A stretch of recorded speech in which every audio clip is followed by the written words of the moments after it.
예수님은 나의 왕, 나의 주인, 나의 생명이십니다. 하나님 아버지, 호세아 선지자가 음란한 여자 고멜과 결혼하여 음란한 자식을 낳는 고통을 견디는 모습을 봅니다. 하나님과 호세아, 이스라엘과 고멜의 관계를 묵상하면서 하나님 아버지의 안타까운 마음을 가슴 깊이 공감합니다. 하나님을 더 깊이 알아가도록 인도하여 주옵소서.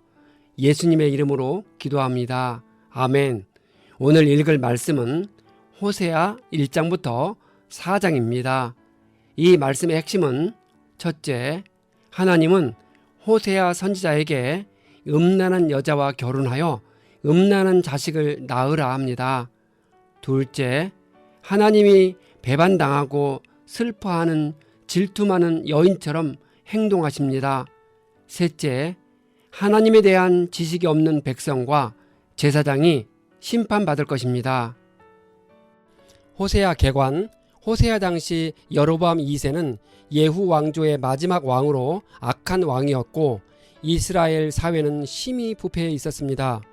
25년 사이에 왕이 6명이 바뀌는 대혼란기였습니다. 호세아의 이름은 구원이라는 뜻입니다. 호세아는 음란한 여인 고멜을 데려다가 결혼해야 했습니다. 호세아는 하나님을 상징하고 고멜은 이스라엘을 상징하는 것입니다. 하나님이 음행하는 이스라엘과 결혼을 하신 것입니다. 호세아 선지자가 음행하는 아내를 다시 데려오는 일을 반복하는 것처럼 하나님은 끊임없이 범죄하는 이스라엘을 향해 변치 않는 사랑을 보여주셨습니다. 호세아 전체에 흐르는 주제는 하나님과 이스라엘 사이의 언약입니다. 이 언약을 잘 이행하고 의무를 다하면 주님과 이스라엘 사이는 더욱 돈독해지고 풍성해지고 아름다워져 갈 것입니다. 하지만 안타깝게도 이스라엘은 하나님과 언약을 파기했습니다. 바알을 숭배하며 이방 종교를 여인으로 삼았고 십계명을 위반하였고 하나님 대신 아시리아와 이집트를 의지했습니다. 하나님의 허락 없이 자기 마음대로 왕을 세웠습니다. 그들은 하나님의 마음을 대변하는 선지자를 멸시했습니다.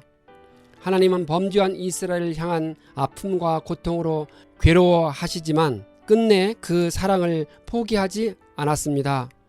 호세아서는 하나님의 신실한 사랑을 노래한 책입니다.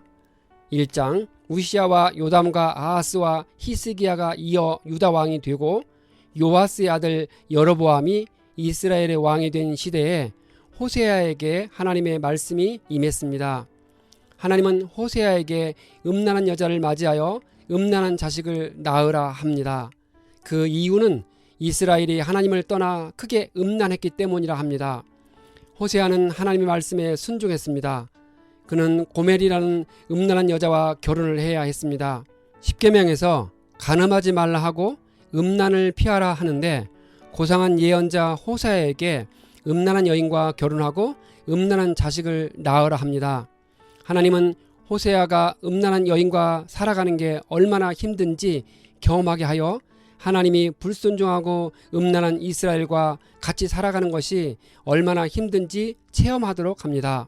호세아의 첫 번째 아들 이름이 이스르엘인데 하나님이 흩으심이라는 뜻입니다. 둘째는 딸이며 이름을 노루하마라 했고 궁유를 받지 못함이라는 뜻입니다.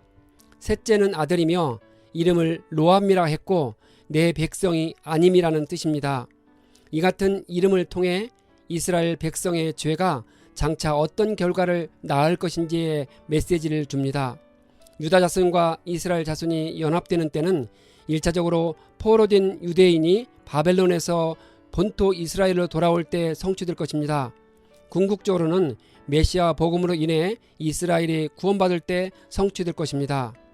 2장의 시작은 너희 형제를 암미 즉 내 백성이라 하고 루함마 즉 긍휼히 여김을 받은 자라 합니다.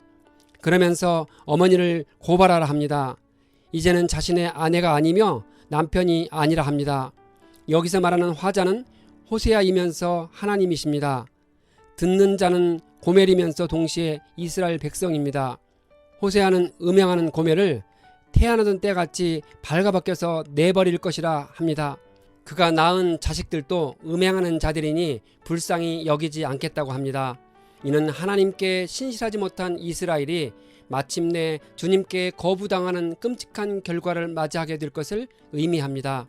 그렇지만 결국에는 이스라엘이 살아계신 하나님의 아들이라는 약속이 주어졌습니다. 호세아는 부정한 아내를 자꾸 돌이키려 하는데 이는 하나님께서 부정한 이스라엘을 자꾸 돌이키려 하는 것과 같습니다. 하나님은 자신이 정하신 절기들을 폐하신다고 합니다. 당시 이스라엘의 종교는 알맹이 없는 공허한 의식에 불과했습니다. 하나님은 순종이 없는 위선적인 종교의식을 싫어하십니다. 결국 불순종한 이스라엘이 하나님의 징벌을 받아 멸망했을 때 실제로 이스라엘 백성들은 절기를 지킬 수 없었습니다. 이스라엘의 남편으로 일컬어지는 하나님은 바알을 섬기는 그들을 심히 질투하여 되돌리기를 바라십니다.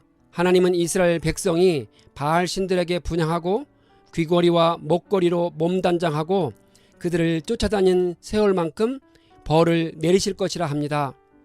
그러므로 하나님은 이스라엘을 빈들로 데리고 가서 다정한 말로 달래주겠다고 합니다. 그런 다음 포도원을 돌려주고 이집트에서 나올 때처럼 거기서 주님을 기쁘게 대할 것이라 합니다. 이스라엘에 대한 하나님의 사랑은 지극하며 그들이 회복되는 날 하나님은 내 남편이라 부르고 다시는 내 주인이라 부르지 않을 것이라 합니다. 그때 주님은 백성들의 입에서 바알신의 이름을 모두 없애고 바알을 따르는 자들을 없애겠다고 합니다. 하나님은 이스라엘 백성을 생각하고 활을 꺾어버리고 전쟁을 없애어 마음 놓고 살게 하시겠다 합니다. 이제 주님이 이스라엘을 영원히 아내로 맞아들여서 변함없는 사랑과 긍휼을 보여주시고 아내로 삼겠다고 합니다. 땅들이 하나님 말씀에 응답하고 먹을거리를 내게 할 것이니 이스라엘 평야에 양식이 풍부할 것입니다. 그러면 주님이 자신의 백성을 키우니 로루하마는 루하마가 되고 로암미는 암미라 할 것입니다. 백성들은 주님은 나의 하나님이십니다 라고 대답할 것입니다. 3장 주님은 호세아에게 다른 남자의 사랑을 받고 음녀가 된 고멜을 사랑하라 하십니다. 이스라엘 백성이 다른 신들에게 돌아가서 건포도 과자를 즐긴다는 뜻은 그것이 당시 바알 우상을 숭배할 때 바치던 예물 중 하나였기에 이스라엘이 하나님을 떠나 우상을 섬긴다는 뜻입니다. 호세아는 아내인 고멜을 데려오기 위해 돈을 지불해야 했습니다. 호세아의 아내는 분명히 몸값을 받고 자신을 창녀로 팔았던 것 같습니다. 따라서 호세아가 그녀를 찾기 위해서는 몸값을 포주에게 주어야만 했습니다. 호세아가 은 30세겔 정도 되는 몸값을 내고 자신의 아내를 데려왔습니다.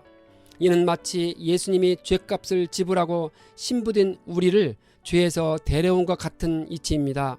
이스라엘 자손이 많은 날 동안 왕도 없고 지도자도 없고 제사도 없고 주상도 드라빔도 없이 지내다가 돌아온다고 합니다.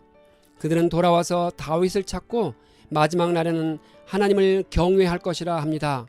이는 이스라엘이 주전 722년 아시리아에 의해 패망할 것을 예언한 말씀이고 그때 포로로 끌려간 이스라엘 백성은 하나님도 우상도 섬길 수 없는 처지에 빠지게 될 것이라는 의미입니다.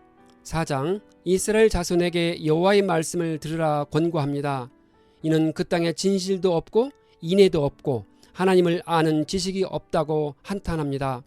저주와 속임과 살인과 도둑질과 간음이 있고 폭력이 있으니 피가 피를 부르게 합니다. 그러니 그 땅에 살고 있는 사람들이 쇠약해지고 있습니다. 호세아 선지자는 자신들의 죄는 인정하지 않고 제사장들과 다투는 백성들의 모렴치를 책망하고 있습니다. 이스라엘 백성들이 제사장을 우습게 여기는 것은 곧 제사장을 세우신 하나님의 권위에 대해 거역하는 오만한 태도였습니다.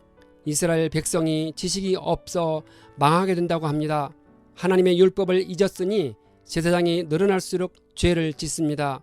호세아는 제사장들이 하나님의 율법을 무시하는 죄를 범했을 때 제사장들에게 대하여 책망하였습니다. 제사장들이 속죄의 제물을 취하는 게 죄가 된 이유는 호세아 시대의 제사장들이 백성들의 우상 숭배와 야합하여 우상에게도 속죄 제물을 많이 바치게 했고 그런 제물로 자신들의 배를 불렸기 때문입니다. 하나님은 택한 백성이 음행하는 일에 정신을 빼앗기고 포도주의 마음이 빼앗겼다고 합니다.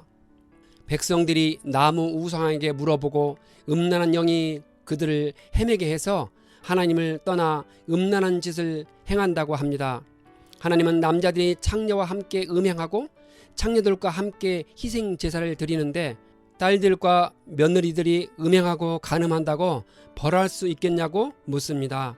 호세아는 이스라엘이 비록 이방신을 섬기고 음행했다 할지라도 유다는 죄짓지 못하게 하라 합니다. 당시 북왕국 이스라엘은 이미 돌이킬 수 없을 만큼 깊은 죄악의 늪에 빠져 있었습니다. 그래서 호세아는 이스라엘을 반면교사로 삼아 남왕국 유다만이라도 죄에 빠지지 않기를 바랐던 것입니다. 이것이 곧 주님의 마음이면서 동시에 호세아의 마음이었던 것입니다. 하지만 암소가 고집을 부리는 것처럼 이스라엘이 고집을 부리고 있습니다. 그러나 언제나 이스라엘의 고집보다 하나님의 의지가 더 강하기 때문에 마침내 회복되어 질서가 잡히게 됩니다.